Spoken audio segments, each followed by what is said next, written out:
Olá, querido, querida. Nessa aula nós vamos estudar a pré-história e o aparecimento das primeiras civilizações. Ou seja, vamos conhecer esse longo período de evolução que a gente chama de pré-história ou Idade da Pedra e as transformações que ao final dessa época levaram ao surgimento ou ao aparecimento das primeiras civilizações.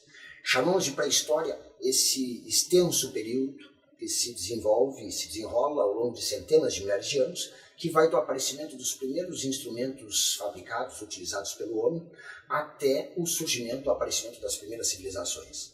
Repara, como te falei, é um período que se estende por centenas de milhares de anos. Nós podemos dividir a pré-história em dois grandes momentos. A Antiga Idade da Pedra, o período Paleolítico, e a Nova Idade da Pedra, o período Neolítico. A Antiga Idade da Pedra, o Paleolítico, também é conhecido como a Idade da Pedra Lascada, ou ainda conhecido como a fase da selvageria. Repare que nós estamos nos referindo aqui a um estágio de desenvolvimento cultural.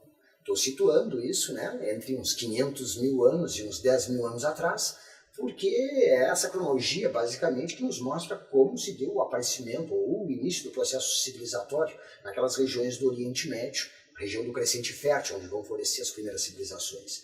Mas, repito, quando falamos de Paleolítico, de Neolítico, de selvageria ou de barbárie, que é o termo que se usa também para se referir à fase do Neolítico, nós estamos utilizando termos que se referem a estágios de desenvolvimento cultural.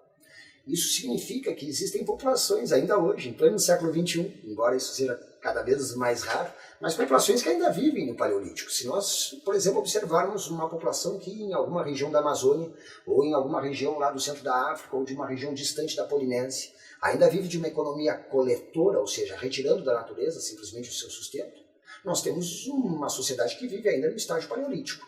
Repito, hoje é cada vez mais difícil, mas até o fim do século XIX, quando os europeus se lançam em direção às outras partes do mundo e se deparam com inúmeras culturas diferentes, vai se tornar, ou era relativamente fácil encontrar populações que ainda viviam nesses estágios de desenvolvimento cultural e que podiam ser observadas.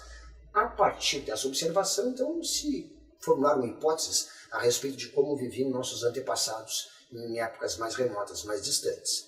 Isso quer dizer, então, que além dos objetos que vão sendo obtidos através de escavações arqueológicas, por exemplo, existe também a observação por parte de antropólogos e sociólogos de comunidades que ainda vivem nesses moldes e que, de certo modo, nos permitem formular certas hipóteses, certas explicações que, de alguma maneira, nos levam a reconstruir, basicamente, nos seus traços, vamos dizer assim, fundamentais, o modo de vida dos nossos antepassados nessa época mais distante.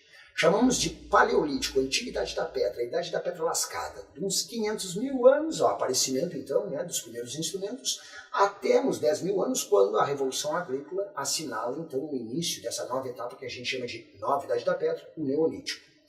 Observa que o Paleolítico pode ser subdividido ainda em três grandes momentos. O Paleolítico inferior, a fase mais remota, quando se dá a descoberta do fogo, por exemplo, e a fabricação dos primeiros instrumentos de pedra lascada. O Paleolítico médio, situado mais ou menos entre 150 mil e uns 40 mil anos atrás. Nessa época já aparecem instrumentos mais sofisticados. Aparece arco e flecha, raspadeiras, anzóis, uma diversidade maior, uma complexidade maior, uma eficiência maior dos instrumentos.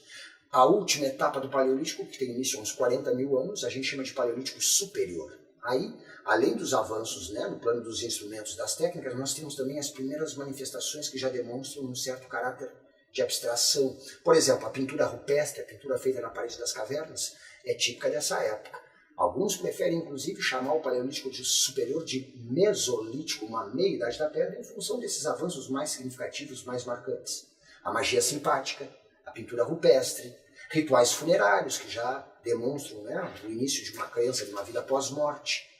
Temos, de qualquer jeito, ao longo de todo esse período, bandos, hordas, ou seja, algumas dezenas, no máximo algumas centenas de homens, mulheres e crianças que se deslocam quase que permanentemente atrás de alimento. Ou seja, uma economia coletora significa que eles retiram basicamente da coleta de frutos e raízes, da caça, da pesca, levam normalmente uma vida nômade, usam abrigos naturais, cavernas especialmente. Já existe nessas comunidades, nessas populações, uma incipiente divisão das tarefas, uma certa divisão do trabalho. Basicamente, os homens caçando, as mulheres e as crianças coletando frutos e raízes.